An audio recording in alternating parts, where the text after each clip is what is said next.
ఇక్కడ ఎనిమిది by what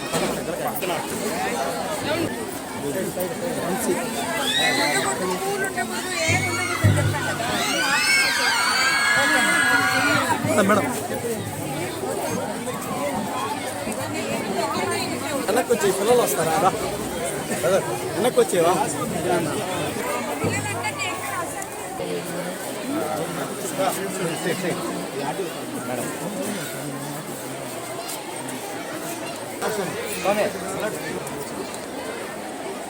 meeting ఇచ్చేసిన అందరికీ నా మ్యారేజ్ టీచర్ మీటింగ్ కి ఇచ్చేసిన అందరికీ నమస్కారం ఆహ్వానాలు అందించి కోవిడ్ లో మొట్టమొదటి ప్రశాంత్ రెడ్డి గారిని వేదిక మీదకి ఆహ్వానిస్తున్నాము.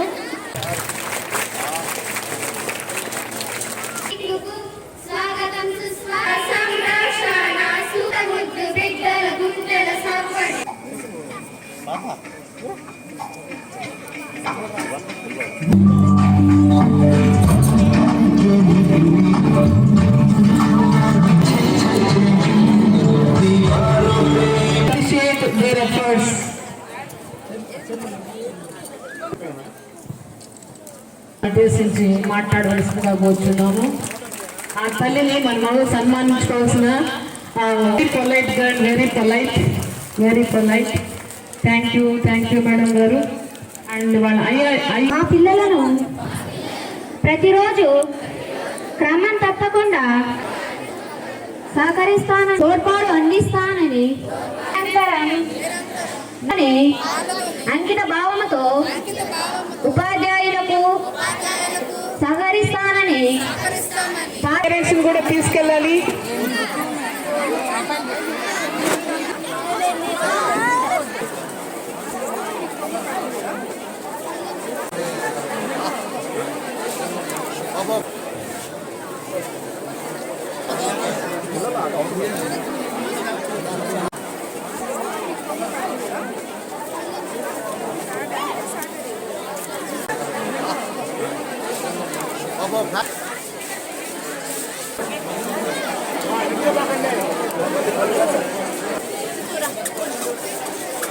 నేటి బాలలే రేపటి పౌరులు అనేది మనం ఎప్పటి నుంచో వింటున్నామో.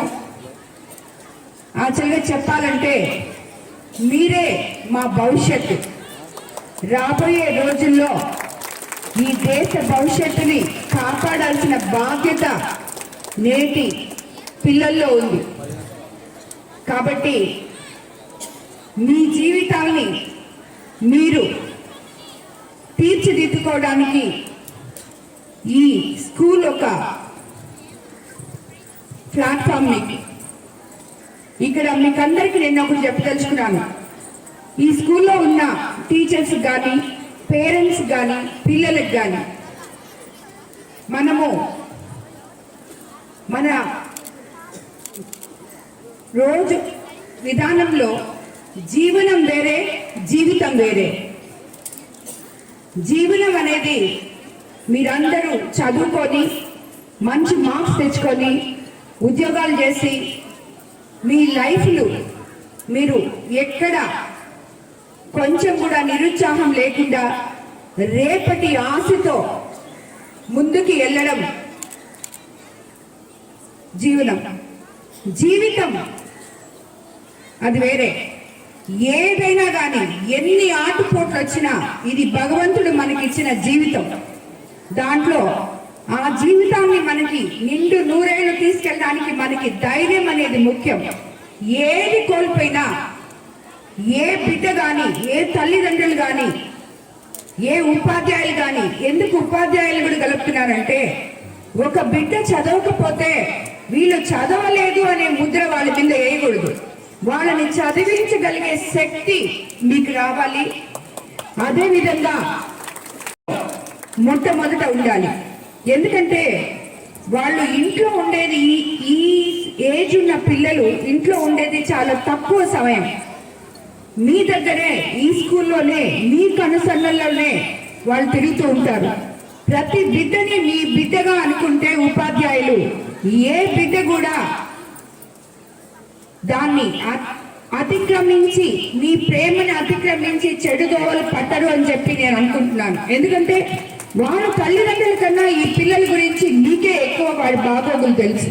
కాబట్టి మీరు ఈ స్కూల్లో ఇప్పుడు అన్న చెప్పినట్టు అందరు చెప్పినట్టు జిల్లాలోనే ఇంతమంది ఆడపిల్లలు 900 మంది ఇంచుమించు ఒక స్కూల్లో చదువుతున్నారంటే నిజంగా చాలా గర్వకారణం మనకి. గవర్నమెంట్ స్కూల్లో అది కూడా వాళ్ళకి ఇక్కడి నుంచి చదివి వెళ్ళిన ఎంతో మంది ఓల్డ్ స్టూడెంట్స్ ఉన్నారు అని చెప్పి చెప్తున్నారు. ఇప్పుడు ఆల్రెడీ మనము ఇక్కడ చూసాము ఇద్దరిని. సో ఒక మేడం ఆర్డబ్ల్యూసీలో ఇంజనీర్ అని చెప్పారు, ఇక్కడే మన కాన్స్టిట్యున్సీలోనే. ఆమె మీకు ఆదర్శంగా నిలవాలి. అన్నిటికన్నా ముందు ఆ పాప ఎన్నో కష్టాలు ఓర్చుకొని డెఫ్ తోటి ఫాదర్ లేకుండా వాళ్ళ మదరు, అక్కడ కూడా ఒక మహిళే ఉంది.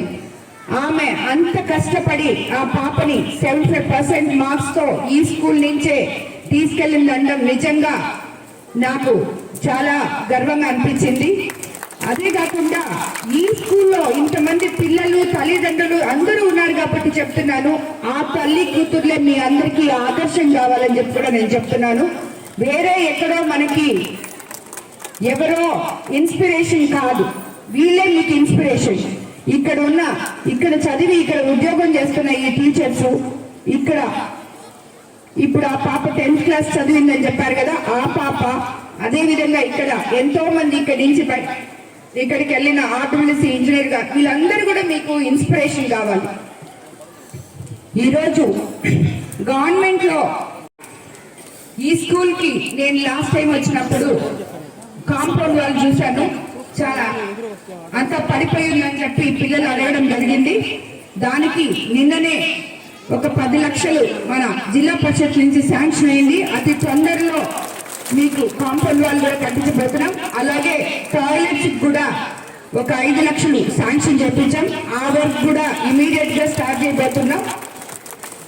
ఈ స్కూల్లో చదివిన పూర్వ విద్యార్థులు కానీ డోనర్స్ కానీ అందరికీ కూడా నేను ధన్యవాదాలు తెలుపుకుంటూ, వీళ్ళకి మీరు చేతనైనంత సాయం చేయాలని చెప్పి, ఈ స్కూల్ బాగోగులు చూడాలని చెప్పి, ఎవరికి శక్తి ఉంటే వాళ్ళు తప్పకుండా ఈ స్కూల్ కి కోరు నియోజకవర్గంలో ఎవరైనా సరే ముందుకు వచ్చి దాతలు హెల్ప్ చేయాలని చెప్పి కూడా మిమ్మల్ని అందరినీ ఈ సందర్భంగా కోరుకుంటున్నాను. మన కాన్స్టిట్యున్సీలో ఉన్న ప్రతి స్కూల్ కూడా ఇప్పుడు ఇక్కడే స్టార్ట్ చేశాం మేము. బుచ్చి మండలంలో కానీ అన్ని మండలాల్లో కూడా అన్ని స్కూల్స్ కూడా మనం రాబోయే రోజుల్లో వాళ్ళకి ఎటువంటి సాంకేతిక విధానాలు రాబోయే రోజుల్లో మనకి ఎన్నో గంటలు ఉపాధ్యాయ కమిటీలతో వాళ్ళతో లోకేష్ బాబు మీటింగ్స్ పెట్టుకొని ఎటువంటి సంస్కరణలు విద్యా వ్యవస్థలో చేయాలి అని చెప్పి ఆయన ఆలోచిస్తూ, మన పిల్లలు రేపు మన భవిష్యత్తు అనేది ఆయన ఆలోచించి మీ బాగోగుల కోసం ఎన్నో ఉన్నత సంస్కరణలు తీసుకురావడానికి బాటలు వేస్తున్నారు. అవన్నీ కూడా రాబోయే రోజుల్లో, రాబోయే ఈ 5 ఏళ్లలో ప్రతి స్కూల్లో ఇంప్లిమెంట్ చేస్తాం. అదేవిధంగా ఈ స్కూలు మేడం ఇందాకే చెప్పారు 80% అని. ఇక్కడున్న పిల్లలందరినీ 10th క్లాస్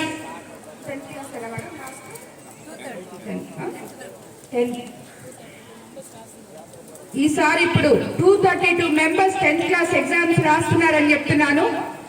మేడం గారు, మీరు లాస్ట్ టైం నేను వచ్చినప్పుడు మీ అందరూ నన్ను వచ్చి కలిశారు, మీకేం కావాలో అడిగారు, నేను సరేనని చెప్పాను.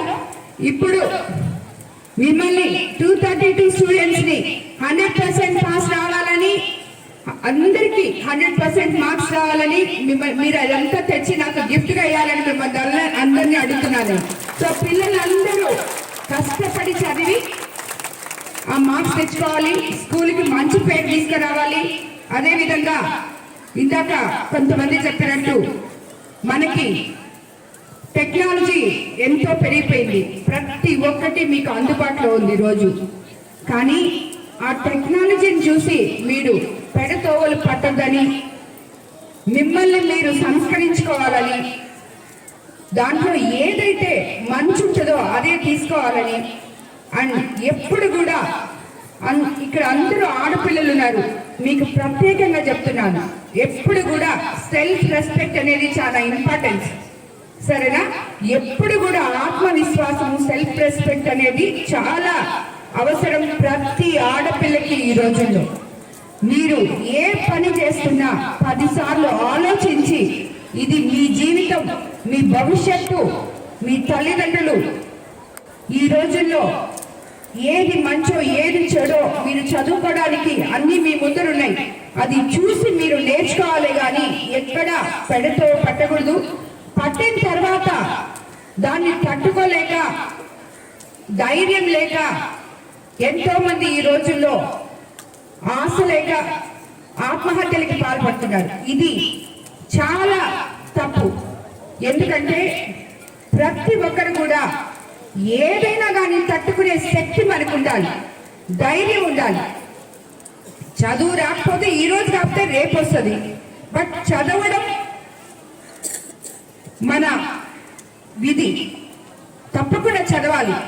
ఈ రోజు మీకు అర్థం కాకపోతే ఇంకో రోజు, ఈ రోజు తక్కువ మార్క్స్ వచ్చాయని ఎవరు డిసప్పాయింట్మెంట్ అనేది ఉండకూడదు లైఫ్ లో. ఎప్పుడు రేపు అనే ఒక ఆశ పిల్లల్లో ఉండాలి. దానికి తల్లిదండ్రులు ముఖ్యంగా వాళ్ళకి ప్రతిరోజు మీ స్కూల్ నుంచి వచ్చిన తర్వాత మీ సమయం కొంత వాళ్ళ కోసం కేటాయించండి.